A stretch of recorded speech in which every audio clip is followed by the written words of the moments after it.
Alors nous sommes le dimanche 19 mai 2019, nous sommes à Toulon, j'ai quelqu'un au téléphone, j'ai lui demandé de se présenter, bonjour.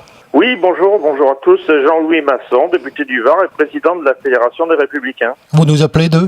Et je vous appelle de ma ville, c'est-à-dire de la Garde. On est ravis de vous entendre ce matin, dimanche. Vous le savez, hier on était avec vous. On était donc au Palais Neptune à Toulon. Et bien sûr, il y avait 3 discours que nous avons captés intégralement. L'intérêt, bien sûr, ce matin, dimanche, c'est de voir comment vous avez ressenti cette soirée à Toulon, samedi, l'accueil, les personnes dans la salle, etc., etc. Vous étiez intervenant. Ce matin, on est un petit peu plus reposé, je l'espère, qu'avec le recul, avec la nuit qui vient de passer. Comment vous avez perçu la soirée d'hier au Palais Neptune à Toulon? Ah, cette soirée, quelle joie, quel bonheur, quelle émotion de voir autant de monde se presser au Palais Neptune pour venir écouter des discours sur les Européens, des discours politiques, un samedi soir. Autant de monde pour venir écouter, certes, Hubert Falco, peut-être votre serviteur, mais surtout François-Xavier Bellamy, qui a fait un discours extraordinaire, un discours avec du fond, avec de la forme, avec de la culture. Mais quelle différence entre ce candidat et n'importe lequel des autres. Quelle hauteur de vue, quelle dimension, lui qui nous propose tout simplement d'être fier de notre Europe, d'être fier de notre civilisation, qui nous propose d'être fort de nos frontières. Vous savez, à Rome, Romulus et Rémus, quand ils ont créé Rome, ils ont fait un sillon. Le sillon marqué à l'intérieur du sillon, on était à Rome, à l'extérieur, on n'était pas à Rome. Et là, c'est la même chose. Fort de nos frontières, et puis ambitieux dans nos projets. Je crois que c'est important en politique d'être ambitieux des projets. Et c'est ce que nous a expliqué François-Xavier Bellamy hier soir. Moi, personnellement, il m'a emballé, mais c'est pas la première fois que je l'entendais, mais je trouve qu'hier, il a été extraordinaire. Et puis, il a emballé tous ceux qui étaient venus.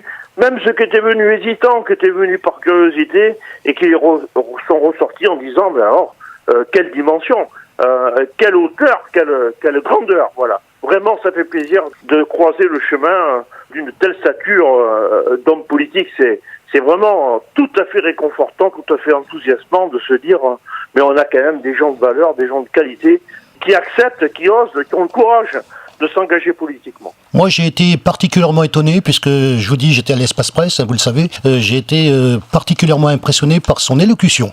Ah oui, c'est un professeur de philosophie, donc c'est, je dirais, son métier de pédagogue, d'expliquer, de parler, mais réellement, il est imprégné par la dimension de ses responsabilités. Il est imprégné par ce que peut représenter l'Europe, la nation. Il est imprégné par tout ce qui est grand en politique. Et vraiment, ça fait du bien. On entend tellement de choses, on voit tellement de vilainie, on voit tellement de trahison, on voit tellement de gens qui changent de cheval en cours de route. Et lui, il a un corpus, il a une colonne vertébrale, un état d'âme fort qui transmet. Vraiment, moi, j'ai été enthousiasmé comme jamais. On va parler aussi de sa venue, parce que cette venue, elle s'est faite un petit peu, si vous me permettez l'expression, à la dernière minute. Comment s'est faite la venue de François-Xavier ? Ah, ça s'est fait un peu à l'arrache. C'est vrai que la campagne électorale est courte pour les européennes. C'est vrai qu'elle a été entravée par le grand débat, et puis le grand décortiquage du grand débat. J'ai même le sentiment que Emmanuel Macron a tout fait pour éviter de rentrer réellement dans la campagne électorale. Donc une campagne courte, et puis effectivement beaucoup de sollicitations et beaucoup de rendez-vous. Hubert Falco a souhaité l'inviter à Toulon, et je pense que c'est important. Tous les candidats des élections nationales, quelles qu'elles soient, sont toujours passés par Toulon. Rappelez-vous le grand discours de Nicolas Sarkozy à l'époque de 2007-2008. On a défendu auprès de l'équipe de campagne de Bellamy, on a défendu avec Bellamy en personne, avec Laurent Wauquiez par ailleurs, la venue de notre candidat à Toulon. Ça s'est réalisé hier soir, et on est très très fiers d'avoir eu cette initiative et d'avoir soutenu cette invitation d'Hubert Falco. Il s'est beaucoup battu aussi. Vraiment, on peut aujourd'hui qu'en être réjoui. Vous savez, le Var, il compte. Le Var, c'est plus d'1 million d'habitants. C'est un département plus peuplé. Il y a plus d'électeurs dans le Var que dans les Alpes-Maritimes. Le Var a une tradition de voter pour cette famille politique que je représente. C'était indispensable qu'ils viennent à la rencontre de celles et ceux qui lui font confiance, et puis celles et ceux qui étaient à convaincre. Et ceux qui étaient là, parce qu'on va peut-être parler de la salle d'hier, du Palais Neptune, qui était entièrement remplie. Là, c'était clair de ce côté-là. Ah, il y avait, je dirais, 1100, 1200 personnes, oui. Oui, aujourd'hui, tous les sièges étaient occupés sans exception. En plus, les gens qui étaient assis sur les marches, qui étaient debout, qui étaient partout, qui étaient sur le bord de la Seine, qui étaient partout où ils pouvaient se mettre.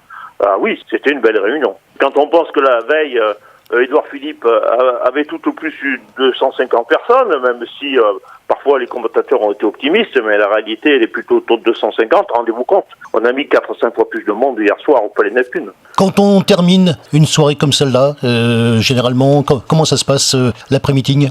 Il n'y a pas eu vraiment d'après-meeting parce qu'il fallait qu'il rentre d'urgence à Marseille pour pouvoir se reposer. Parce qu'aujourd'hui, il a un plateau de télévision important. Cet après-midi, il a une autre réunion publique et donc il n'était pas question de s'attarder. Il a besoin de se reposer. Donc il est reparti à son hôtel sur l'aéroport parce qu'il prenait le premier avion du matin pour le ramener à Paris. Et ce matin, il était sur un plateau télé. Alors au niveau du VAR maintenant, et parce que il faut quand même parler que dimanche prochain, il va quand même se passer quelque chose. Donc il nous reste 7 jours. Les 7 jours restants, comment ça se passe la campagne, la suite ? Eh bien, les 7 jours restants, il faut faire campagne dans notre famille politique. Eh bien, c'est le moment où on appelle nos amis, on dit ce qu'on pense aux gens qu'on rencontre, on entame des débats, des micro-trottoirs, on explique pourquoi on soutient François Xavier Bellamy, aucun autre. Chacun explique les choses et on essaye de convaincre. Voilà, c'est un travail militant, auquel on est habitué, qu'on fait avec plaisir, parce que quand on a la foi, quand on a la passion, on aime bien expliquer pourquoi on fait ce choix, pas d'autre choix, et développer des arguments qui tiennent, qui arrivent à convaincre. Voilà, c'est ça une campagne électorale.